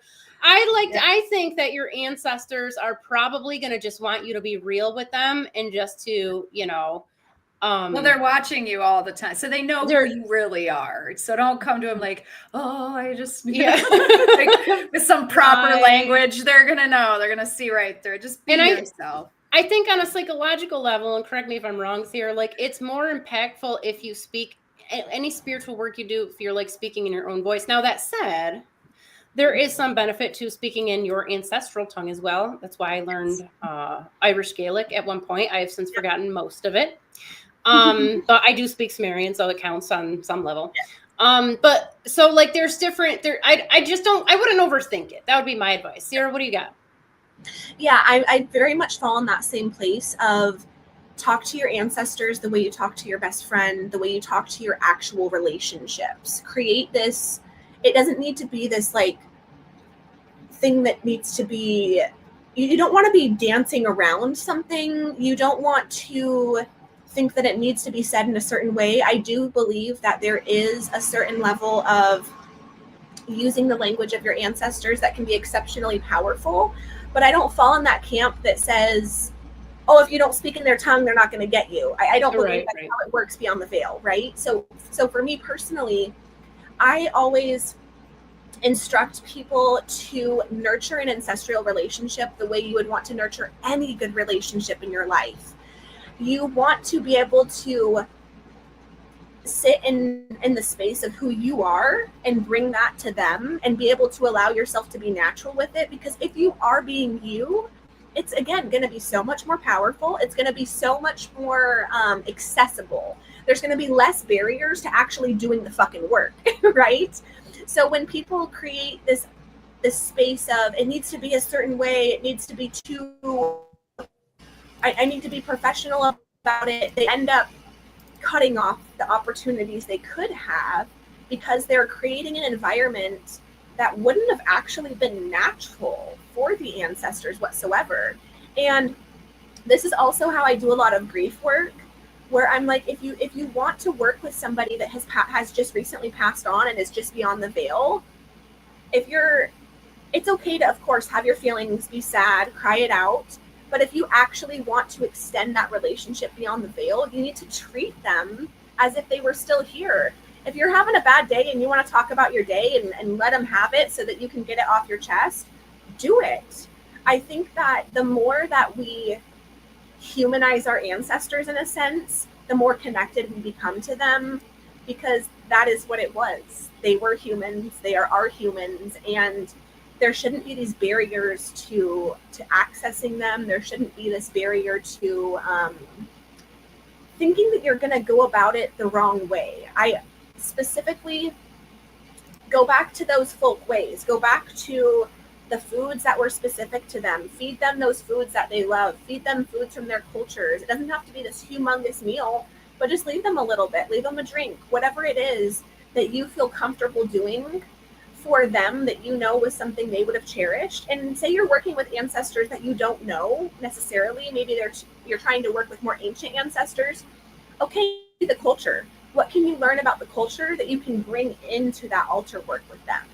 And that's a way for reclamation, reconnection, that in the end creates a beautiful ancestral healing experience, because you're not just making them this weird, like, you're my ancestors, you sat here and I only do this with them. It's like, no, you're a part of my life. You're a part of me. You're an extension of me. Therefore, how can we create this experience in a way that feels very human, I suppose? Yeah, I consider ancestors like just grouped in with your spirit guides and stuff. 100%. Like they're already, Yep. they love you. And you know what's cool about dead relatives is they don't come with all the douchebaggery they may or may not have had as humans. They get to leave all that nasty stuff behind, which means like you get the best version of them, as opposed to, you know, like the creepy uncle who might have, you know, been a little handsy. You don't get all that stuff. You get the cool stuff. You do. Yeah. I think when we connect with our ancestors too, we can realize that we are still working through this bloodline karma with the rest of them. They're supporting us. They really want us to succeed at what it is we're here to do. So it's a win-win when you can actually, and if you don't know who they are, you know, just probably know most of them. You probably don't like you know what, to be honest, like I know who my family, but I don't really know who they are. So I mean, you can kind of just let your intuitiveness take you where you need to go and lead, you know, let your heart lead you there. You know, that before we end today, that just reminded me of something so beautiful that I want to share with all of you. A couple of years ago, I started having these interactions with some ancestors that I didn't really quite know who they were yet. And I was doing a bunch of journeys and I was being brought to these places that I was like, this doesn't really fit what I know yet about my ancestry. But I just kind of like kept having this pull to specific cultures and learning about the cultures, right? Well, I ended up doing a DNA test just to kind of like get curious about like, is there going to be something that pops up? Turns out I actually have like a tiny bit of Siberian ancestry, and all of these visions I was being shown were tribes that were in Siberia. I ended up finding a book that had a picture of the house that I actually saw in these journeys. And this was the span of many years. So it wasn't something that just happened overnight, but it was this little golden thread that I decided to just follow and just see where it took me. And it ended up being a full circle moment of proving me right in what I was originally believing. But I was like, I don't really know if that's right. And I was very uncertain about it. But I didn't let that uncertainty hold me back. I just let my curiosity follow that experience, and it ended up coming out to it was right, and it was true, and it was authentic. And it was one of those moments where I was like, wow, I'm so unbelievably grateful that I followed through with this feeling, and I didn't force myself to try to find an answer right then. I allowed myself to allow the process to unfold naturally, and it brought me back another term of exactly where I'm supposed to be. Yeah, that's awesome. Yeah, your intuition will usually do that if you're doing it right. If you're listening to it, acting on it, absolutely. So testament for everyone, follow your intuition. Yes, and be absolutely about it, but also don't make it legalistic. Don't make it something like this is what it is, right? I think people fall in this camp of either believing their intuition is not real or thinking that it is the whole truth and nothing but the truth. And I'm a big believer, and our trauma and our intuition kind of work under the same mechanism. So if somebody is not doing trauma work and realizing where their trauma is coming from, sometimes that can feel like intuition. But the more that we do trauma work and intuition work, the more that we can start to decipher what is actually what. Yeah, that makes sense. And then we can trust ourselves moving forward. Like, I trust this feeling. Yeah. Yep. And you can know, like, is this a trigger because this person is actually bad, or are they good for me? Or is this actually not a good situation for me, versus like, oh no, okay, that was an experience I had with somebody that reminded me of this person, going back to that acknowledgement of those neural pathways of realizing, hey, my brain is feeling like this is something here. But starting to decipher that, it allows that opportunity to open up those new paths a lot easier. Yeah. Yeah, I love that. I love that. I'm kind of doing that right now, where I'm learning to trust my intuition, because I hadn't for so long. I'm like, sometimes I can trust it. Sometimes you can't read the symbolism, you know, because they'll talk to you in like symbols and it's like, what is this? Emojis, hieroglyphs? What am I fucking doing? And you don't trust it because you can't understand it. But usually the understanding comes later when you're patient with it and you nurture it. You just, okay, this is something that keeps coming up. So. And if you're in doubt, meditate on it, because the answers will come to you. Like, I always stuff. do. Yeah. Oh, I used to laugh at them, like, sure, I'll meditate. Okay. And then I started, and then I started with the videos and doing with the guided meditations, and I just finally got back on I've just been stressed. I was like, I don't have time for that. You always got to make time for meditating. Got to make time. Yeah. Absolutely. Yeah. That's a real thing. That's for real. Absolutely. Well, Sierra, we had a ton of fun hanging out with you today. Thank you so much for making the time and being with us. How can people get a hold of you again? Yes, thank you all so much for having me. You can find me at sanctuaryforspirit.com. You can also find me at Folk Medicine Stories, a magical podcast, wherever you listen to podcasts. I have an oracle deck that I just recently finished, and I am currently writing 3 books. So if you're interested in any of that, go onto the website, put your email in, and you will get notifications about all of that goodness. It's been a pleasure to be here with y'all. Yeah, you too. Yeah, all of Sierra's contact information is going to be in the video description. So thank you guys again for joining us. Look up Astrology, Mermaids Wear Hats, Desiree, Naba 666. Chat with Mary Mystic Lorna. You guys, next week we're going to be with Dr. Danny. Same time, different place, okay? So I will try my hardest to remember to put up a notification, so you guys know, like, go over to her channel, and that's where we're going to be next week. But otherwise, happy full moon this weekend, Saturday, Sunday. I'm not sure what the exact day or time and wherever it is that you live, so you'll have to look that one up. But we will be back at some point. And Sierra, feel free to come back on any old time. Like, we're here.